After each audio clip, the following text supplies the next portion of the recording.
Hey, what's up, you guys? I'm Ron Jackson, and this is Keeping It Confident. And in this video, I want to tackle a myth or a belief. Basically, the point that I want to prove is confidence is a muscle. Confidence is not something that people are born with, it's something that can be taught. Full speed when I'm on this mission, all heart when I'm on this road. Way back when I got this vision, it was up when I learned that code. Let me start off by sharing with you a little bit about myself, because I'm at a point in my life where I do feel like I would be considered a confident person. But it's weird to say that, because in no way, shape, or form do I want to come across as cocky or arrogant, but I've reached a point where basically I don't need to compare myself to others. However, this wasn't always the case. I have been in places in my life where I was extremely insecure. Even growing up, I mean, my real name is Ronald, first of all, and I have red curly hair growing up. So I heard every name in the book: Ronald McDonald, Ron Weasley, Ron Stoppable. When I was a freshman in high school, I got into a fight and chipped my front tooth. So as you can imagine, that was pretty bad. Anything from that to having really bad acne, to I actually had a pretty big cyst on my neck that I would cover up every day with a shirt. I was also insecure about my height. Numerous things. I dealt with a lot of things that I remember not liking about myself. And so I tell you those stories, hopefully, and share with you my story to hopefully just give you another example that this is something that can be worked on. And if you're watching this and you believe in your heart that you just cannot become confident, or you cannot have the qualities a confident person can have, that I'm telling you right now, I promise you from the bottom of my heart, that is false. Confidence comes, it is a muscle. And it's for some people, it's going to be a little bit harder to work on and to get that muscle to where you want it to be, because a lot of the times you've had this habitual way of thinking or self-limiting beliefs or doubting yourself for so long. And that just means you're going to have to work a little bit harder than the next person. However, it's still something that can be accomplished.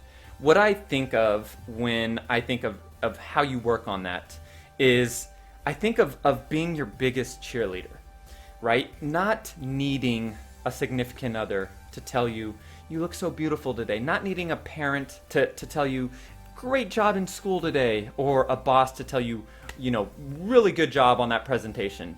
Those things are great, don't get me wrong, but you shouldn't, I want you to get to a point where you don't need to depend on those things. In order to build and to work out this muscle that is self-confidence, you have to practice every day reminding yourself that you are great. You are great at some things. You offer, things that maybe people just don't openly see, and you have value, right? The thing that I know from experience and from talking with a lot of people who are dealing with self-confidence issues or problems, one of the most common things that I see is getting caught up on things that you're bad at and not necessarily realizing the things that you're good at. And I know I made a video about being self-aware, and I think that's really important to understand your strengths and weaknesses, but do not forget about those strengths.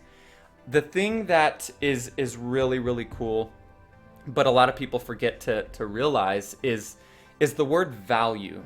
I think when someone feels valuable, they feel good. And when someone feels extremely valued, you start to feel confident. But the word value is arguably one of the most subjective words there is, because everyone values something different. And I promise you, you have something of value and you have something to offer. You just need to remind yourself of that on a daily basis. I think of Muhammad Ali, right? He would remind himself openly to the public, I am the greatest. I think of people like Conor McGregor, right? Obviously he might be extreme. People look at him and say he's the most arrogant person in the world, but at the end of the day, he is so confident that he feels he can be that way. I'm not saying go out there and, walk around and do what he does, But what I'm saying is take a page from his book. Because again, in our head, I think we tend to only focus or primarily focus on negative things. I know I kind of went on a ramble here, but ultimately what I want you to realize is confidence can be worked on and it can be taught to anyone. It doesn't matter where you're at, it just takes practice and repetition. I strongly, strongly believe that confidence is a muscle, but you have to start today and you have to start limiting those self-doubts that you have in your head. We all have them. Most confident people in the world have them. However, you have to get past that if you want to reach a certain level of confidence. I hope this helps. Please, please just do me a favor.